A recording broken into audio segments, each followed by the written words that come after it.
Today in the shed it is just me and this pen. Woo! Sometimes all you need for a really good sketchbook session is a ballpoint pen, and it really helps if it has multiple colours on it, like this little beauty. Do you remember these from school? I know I used to have one, but back in the day there only used to be 4 colours on a pen like this. It was blue, green, red and black. That in itself was a joy. I remember doing all the clicking.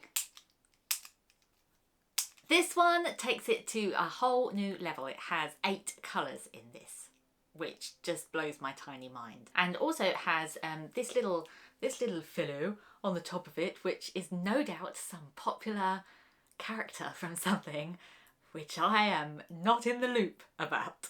I don't know what this is. Let me know down in the comments if you have a clue. It was only about £2.60 something, 67. £2.67, it was a really weird price in Sainsbury's in the back to school kind of sale. And I figured, yeah, why not? This has all my pen needs all in one little tube. What shall we draw? I really like doing scribbly portraits with ballpoint pen because I'm not a portrait person. I don't find faces easy, and so I need to practice them more. It's just a given. But for some reason, ballpoint pens, I find them a really good way of practicing portraits, and maybe it'll be useful for you as well. I find that it's a permanent mark for one thing, so you can't go back on anything, can't get rid of anything, but you can kind of find your way, and it's a bit like sort of like 3D carving and moulding and sculpting. You're kind of like pushing things into being. That's what I think biro, ballpoint penny type pens do for scribble portraits.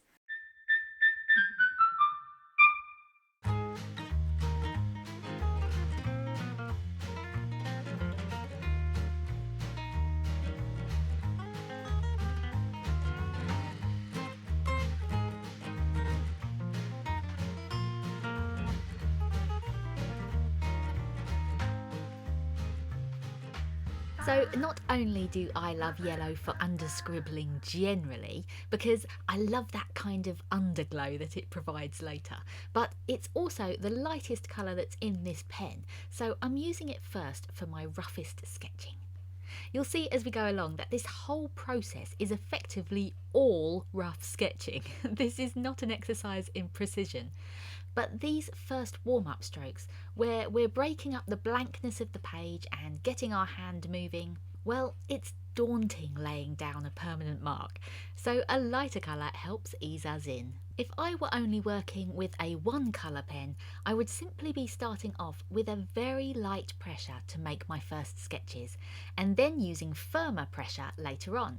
So if it's helpful, you can think of the changing colours that I use in these portraits as simply a version of that, stepping up the depth of the pen marks each time. Now don't get me wrong, part of the joy of scribbling with pens like this is that it forces us to accept the marks we make and leave them where we made them. It helps us to work with what we might perceive as mistakes and learn as we go. But by starting gently, we give ourselves more possible pathways to take later. So as you can see, I'm finding the angle of this reference face a real challenge.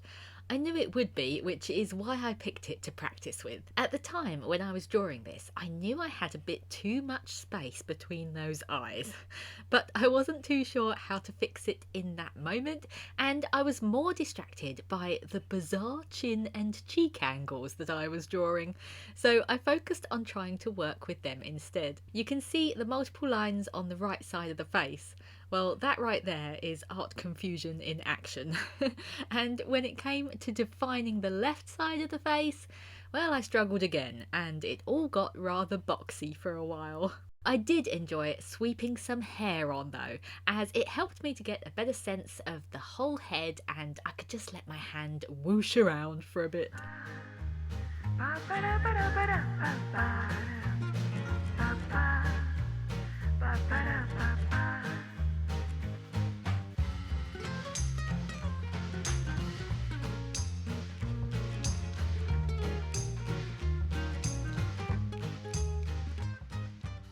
I decided round 2 would be the orange pen. First reaction was, ooh, orange ballpoint pen, I've never used one before. Ooh, oddness. Little things really do lift a mood. Anyway, I began using this orange to start making some more definite decisions. I decided, what the heck, I'll keep these eyes where they are because despite them being too wide, I kind of like the general look of them. And I started to define the features like the nose and the mouth a little bit more, even though that mouth did freak me out a bit because it felt a bit wonky.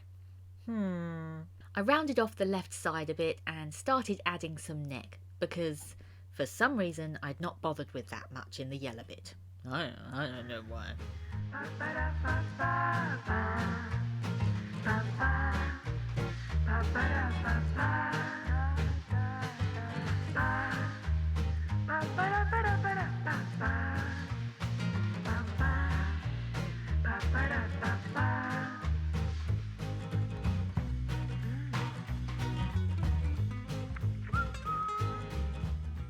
And then I decided to use green.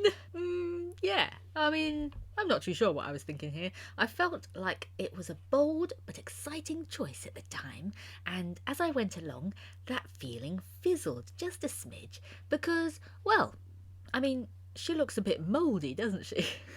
I don't know. I kind of like the eeriness of it all though, her slightly oddly proportioned features mixed with that greeny glow.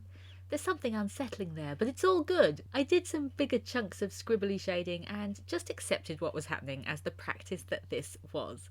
This is what sketchbooks and practice is for, to get creative ideas moving and shifting, even if the outcome isn't quite what you intended. And so, in for a penny, in for a pound, the final colour I used in this portrait was blue. Yes, blue. After the green element, I'll be honest, I wasn't sure where I was going to go with this next, and blue seemed the most logical choice. I did some speedy shading and didn't really think much about it. Just plopped it on in very much a I don't care now fashion, because I felt that this first portrait had been a great warm-up, but I wanted to try again now that I was in the scribbling zone. So I did a few final details with the black as my farewell to this face, and then moved on to my second reference image. By the way, links to these free Unsplash reference images will be in the description should you wish to have a go at scribbling them yourself. And if you've been enjoying any part of this video waffle so far, please do click the like button if you can, as it's lovely to know you're out there keeping me company. My other portrait in this session was of this bushy-haired fellow. I will say I probably should have done this one first because it's a much simpler straight-on angle and older faces tend to be more forgiving to draw in general. Oh well. Whether it was the fact that it was an easier subject or simply that I had warmed up my fingers and my ideas, I did enjoy myself with this portrait far more. I again started with yellow to lay down those coarse shapes and lines, and for a while it felt like I was just drawing a boxy version of Santa. But once the eyes started to focus more, it felt like there was someone in there that I was trying to whittle down to. I did a lot more yellow shading this time and generally just enjoyed myself.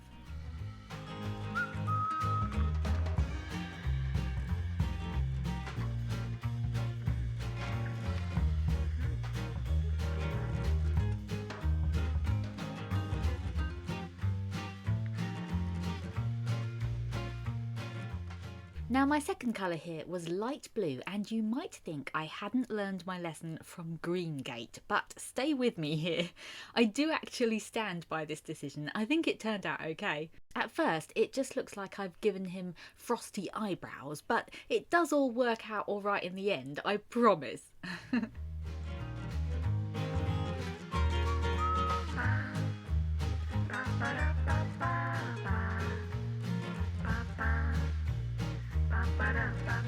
Scribbling is one of the funnest things. Whee!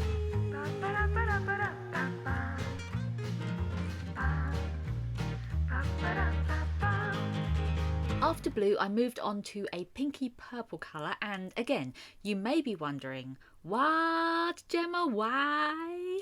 But again, I stand by it. I think it really adds a bit of zing to the whole thing. And I'm wondering if you can see what I mean when I say that this kind of drawing feels a bit like carving or sculpting. It's like plonking a bunch of lines down singularly on the page and then nudging them into making sense together. It's a rather calming way of drawing, I think, because when things go squiffy, well, it's as if that was the whole point anyway. I decided to stop with the colour after that and do the last few bits in black. For some reason, one of the eyes ended up a bit murkier than the other, but all in all, I am super happy with this portrait, and I really enjoyed the whole session.